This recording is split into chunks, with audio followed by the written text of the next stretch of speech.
ಬೆಳಗಾವಿಯಲ್ಲಿ ಕೃಷ್ಣ ಮೃಗಗಳ ಮಾರಣ ಹೋಮ ನಡೆದಿದೆ. ರಾಣಿ ಚೆನ್ನಮ್ಮ ಮೃಗಾಲಯದಲ್ಲಿ 28 ಕೃಷ್ಣ ಮೃಗಗಳು ಸಾವನ್ನಪ್ಪಿದೆ. ಬೆಳಗಾವಿಯಲ್ಲಿ ಕೃಷ್ಣ ಮೃಗಗಳ ಮಾರಣ ಹೋಮ ಆಗಿದೆ. ರಾಣಿ ಚೆನ್ನಮ್ಮ ಮೃಗಾಲಯದಲ್ಲಿ 28 ಕೃಷ್ಣ ಮೃಗಗಳು ಸಾವನ್ನಪ್ಪಿದೆ. ಭೂತರಾಮನಟ್ಟಿ ಗ್ರಾಮದಲ್ಲಿರೋ ಚೆನ್ನಮ್ಮ ಮೃಗಾಲಯ ನವೆಂಬರ್ 13ರಂದು ಮೊದಲು 8 ಕೃಷ್ಣ ಮೃಗಗಳು ಸಾವನ್ನಪ್ಪಿತ್ತು. ಮರಣೋತ್ತರ ಪರೀಕ್ಷೆ ನಡೆಸಿ ಸ್ಯಾಂಪಲ್ ಅನ್ನು ರವಾನಿಸಲಾಗಿತ್ತು. ಲ್ಯಾಬ್ ವರದಿ ಬರೋ ಮುನ್ನವೇ 20 ಕೃಷ್ಣ ಮೃಗಗಳು ಸಾವನ್ನಪ್ಪಿದೆ. ಮಾರಣಾಂತಿಕ ಬ್ಯಾಕ್ಟೀರಿಯಾದಿಂದ ಮೃತಪಟ್ಟ ಬಗ್ಗೆ ಶಂಕೆ ಕೂಡ ವ್ಯಕ್ತವಾಗ್ತಿದೆ. ಮೃಗಾಲಯದಲ್ಲಿರೋ ಒಟ್ಟು 38 ಕೃಷ್ಣ ಮೃಗಗಳಲ್ಲಿ 28 ಸಾವನ್ನಪ್ಪಿದೆ. ಮೃಗಾಲಯಕ್ಕೆ ಬೆಳಗಾವಿ ಎಸಿಎಫ್ ನಾಗರಾಜು ಭೇಟಿಯನ್ನು ನೀಡಿದ್ದಾರೆ. ಪರಿಶೀಲನೆ ಮಾಡುವ ಕೆಲಸವನ್ನ ಮಾಡಿದ್ದಾರೆ. ಮೈಸೂರಿನಿಂದ ವೈದ್ಯರ ತಂಡವನ್ನ ಕರೆಸ್ತಾ ಇದ್ದಾರೆ ಅಧಿಕಾರಿಗಳು. ಬೆಳಗಾವಿಯಲ್ಲಿ ಕೃಷ್ಣ ಮೃಗಗಳ ಮಾರಣ ಹೋಮ ಆಗಿದೆ. ಇನ್ನು ಬ್ಯಾಕ್ಟೀರಿಯಾದಿಂದ ಸಾವನ್ನಪ್ಪಿದೆ ಅಂತ ಸದ್ಯಕ್ಕೆ ಶಂಕೆ ಕೂಡ ವ್ಯಕ್ತ ಆಗ್ತಾ ಇದೆ. ಏನು ಮಾರಣಾಂತಿಕ ಬ್ಯಾಕ್ಟೀರಿಯಾ ಇದೆ, ಇದರಿಂದ ಮೃತಪಟ್ಟಿರಬಹುದು ಅಂತ ಸದ್ಯಕ್ಕೆ ಶಂಕೆ ಕೂಡ ವ್ಯಕ್ತವಾಗ್ತಾ ಇರುವಂಥದ್ದು.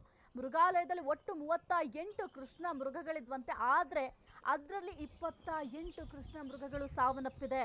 ರಾಣಿ ಚೆನ್ನಮ್ಮ ಮೃಗಾಲಯದಲ್ಲಿ ಈಗ ಸದ್ಯಕ್ಕೆ ಸಾವನ್ನಪ್ಪಿದೆ ಈ ಕೃಷ್ಣ ಮೃಗಗಳು ಎಂಬ ಮಾಹಿತಿ ಸದ್ಯಕ್ಕೆ ಲಭ್ಯ ಆಗ್ತಾ ಇದೆ. ಇನ್ನು ಮರಣೋತ್ತರ ಪರೀಕ್ಷೆಗೆ ಅಂತ ಕೆಲವೊಂದಿಷ್ಟು ಸ್ಯಾಂಪಲ್ ಅನ್ನು ಕೂಡ ರವಾನೆ ಮಾಡಲಾಗಿತ್ತಂತೆ.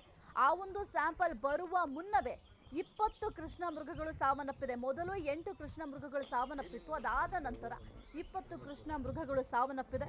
ಸದ್ಯಕ್ಕೆ ಮೈಸೂರಿನಿಂದ ವೈದ್ಯರ ತಂಡವನ್ನು ಅಧಿಕಾರಿಗಳು ಕರೆಸ್ತಾ ಇದ್ದಾರೆ. ಯಾವ ಕಾರಣಕ್ಕೆ ಇಷ್ಟು ಪ್ರಮಾಣದಲ್ಲಿ ಮೃಗಗಳು ಸಾವನ್ನಪ್ತಾ ಇದೆ, ಅದು ಕೂಡ ಕೃಷ್ಣ ಮೃಗಗಳು ಅಂತಂದ್ರೆ ಬಹಳ ಕಡಿಮೆ ಈ ಕೃಷ್ಣ ಮೃಗಗಳನ್ನು ನಾವು ನೋಡಲಿಕ್ಕೆ ಸಿಗುವಂಥದ್ದು. ಅಂಥದ್ರಲ್ಲಿ ಇದ್ದಂತಹ 38 ಕೃಷ್ಣ ಮೃಗಗಳಲ್ಲಿ 28 ಸಾವನ್ನಪ್ಪಿದೆ ಅಂತಂದ್ರೆ ಯಾವ ಕಾರಣಕ್ಕೆ ಸಾವನ್ನಪ್ಪಿದೆ ಅನ್ನೋದು ಕೂಡ ಬಹಳ ಮುಖ್ಯ ಆಗುತ್ತೆ. ಏನಾದರೂ ಅಲ್ಲಿದ್ದಂತಹ ಸಿಬ್ಬಂದಿಗಳೇನಾದ್ರೂ ನಿರ್ಲಕ್ಷ್ಯ ಮಾಡಿದ್ರಾ, ಅದೆಲ್ಲವೂ ಕೂಡ ಸದ್ಯಕ್ಕೆ ಪ್ರಶ್ನೆಯಾಗಿ ಮೂಡ್ತಾ ಇದೆ. 28 ಕೃಷ್ಣ ಮೃಗಗಳ ನಿಗೂಢ ಸಾವು ಪ್ರಕರಣಕ್ಕೆ ಸಂಬಂಧಪಟ್ಟಂತೆ ನಿರ್ಲಕ್ಷ್ಯಕ್ಕೆ ಬಲಿಯಾದ್ವಾ ಕೃಷ್ಣ ಮೃಗಗಳು ಎಂಬ ಪ್ರಶ್ನೆ ಮೂಡ್ತಾ ಇದೆ. ಮೃಗಾಲಯದ ವೈದ್ಯ ಮತ್ತು ಸಿಬ್ಬಂದಿ ನಿರ್ಲಕ್ಷ್ಯ ಮಾಡಿದ್ರ ಹಾಗಾದ್ರೆ? ಎಚ್ಚೆತ್ತುಕೊಳ್ಳದೆ ಸಿಬ್ಬಂದಿಯಿಂದ ನಿರ್ಲಕ್ಷ್ಯ.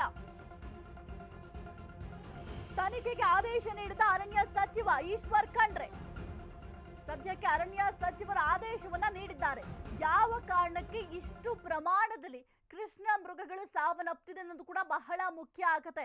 ಯಾಕೆಂದ್ರೆ ನಾವು ಕೃಷ್ಣ ಮೃಗಗಳನ್ನ ನೋಡ್ಬೇಕಂದ್ರೆ ಬಹಳ ಕಡಿಮೆ, ತೀರಾ ವಿರಳ ಅಂತ ಹೇಳಬಹುದು, ನೋಡ್ಲಿಕ್ಕೆ ಸಿಗೋದೇ ಇಲ್ಲ. ಅಂಥದ್ರಲ್ಲಿ ಈ ಒಂದು ಮೃಗಾಲಯದಲ್ಲಿ ಇದ್ದಿದ್ದು 38 ಕೃಷ್ಣ ಮೃಗಗಳು, ಅದರಲ್ಲಿ 28 ಸತ್ತು ಹೋಗಿದೆ ಅಂತ ಅಂದ್ರೆ ಇನ್ನು ಕೇವಲ 10 ಕೃಷ್ಣ ಮೃಗಗಳು ಮಾತ್ರ ಇರುತ್ತೆ.